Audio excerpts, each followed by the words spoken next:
这个烫印操作方法是很简单的，这个模具用螺丝锁到这个发热板上面。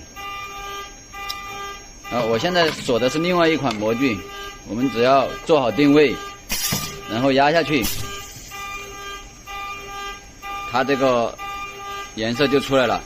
如果颜色觉得它浅了，你就把温度加高一点，时间或者是时间烫久一点，把这个时间多烫1秒。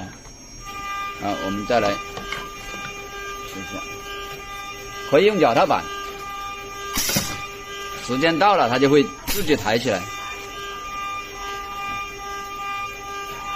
这就是烫出来的效果。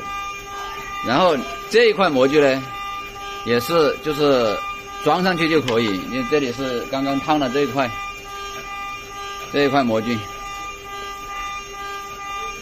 烫出来就是这个效果。操作是很简单的，这个模具装上去，温度升起来，烫压时间设好了，压下去就可以了。